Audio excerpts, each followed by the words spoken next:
What's good, y'all? So it's all bad in Ohio cannabis right now. You know what I mean? These politicians are trying to basically squash the industry. They want it to look as bad as possible because, they see the money coming in, but, they keep equating it to, oh, kids are going to get their hands on this.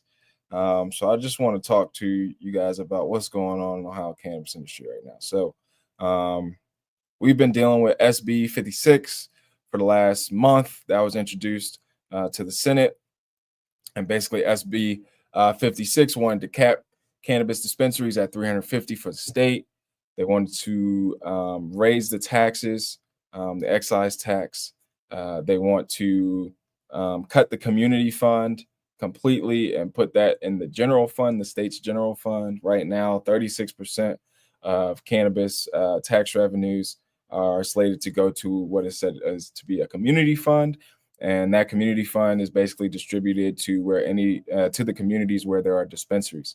And the whole ideology of this was to help with workforce development, help with addiction services, help with communities, education, developing and rebuilding communities most harmed by the war on drugs in communities and people.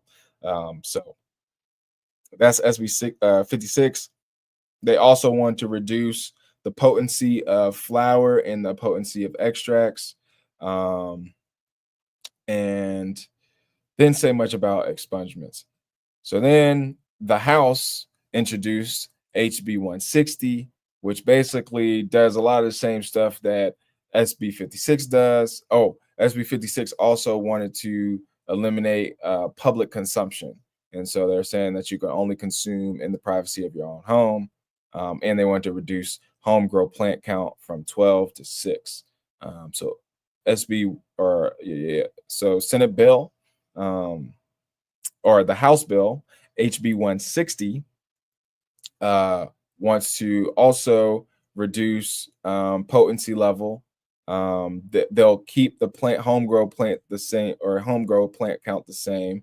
And then what else did they want? They wanted to also reduce the community fund from 36% to 20%, and then get rid of it after 5 years, which I don't agree with at all.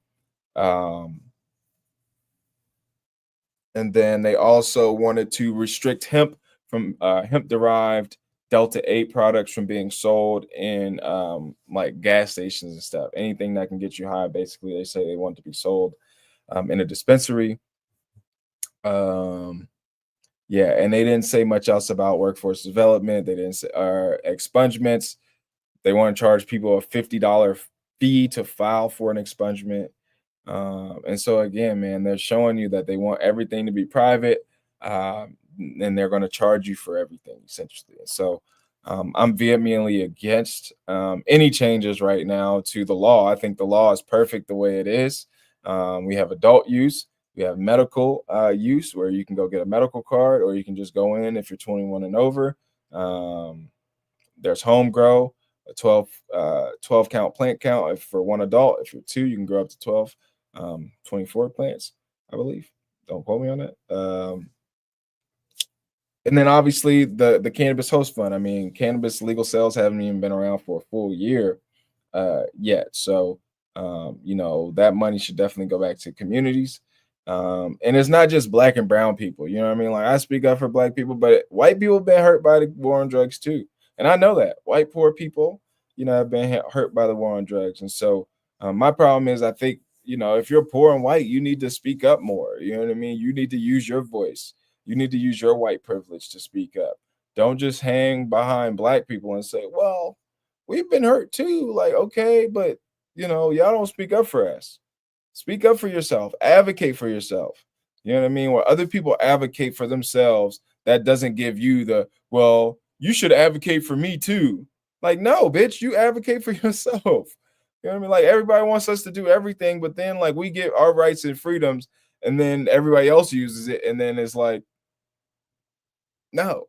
Like, civil rights movement, everybody benefited from that shit, and then look at black people. DEI, everybody else benefited, but then look at black people. Same thing with the weed industry. Like, come on. Like, people got to learn to speak up for themselves and not use black people to do it. You know what I mean? Oh, you guys are cool. We like the way you guys do it. You guys are correct. Like I had a homie come up to me talk about something. You're courageous for talking about cannabis like you do so publicly. Yeah, and the fact that you're not doing it, but you'll smoke and you'll sell it is fucked up because you know that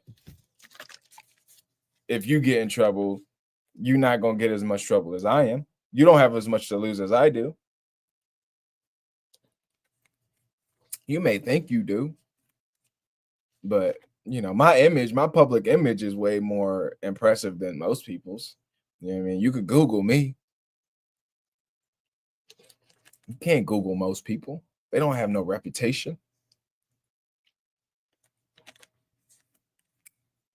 And most people want to be low key. Like I'd rather be low key. I didn't want to have to do all this speaking and advocacy, advocating for the cannabis industry.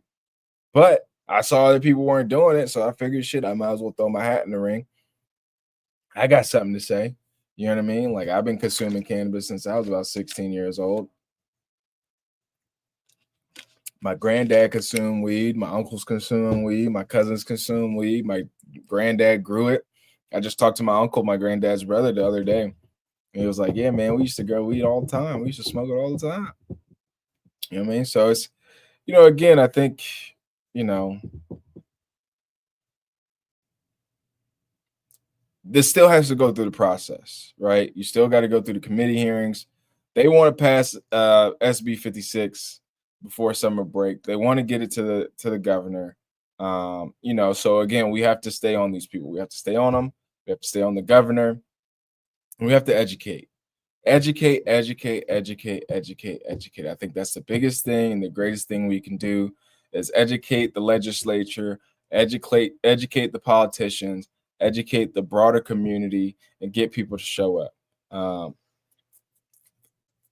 Because that's the only way you win. Consistency is key and showing up is key.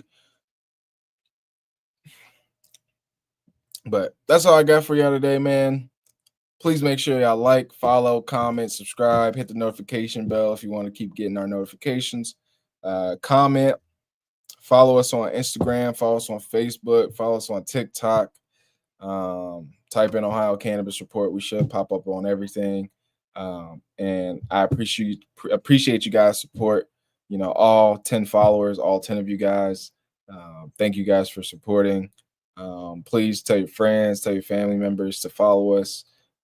Show us some love, and we're going to keep bringing y'all this content.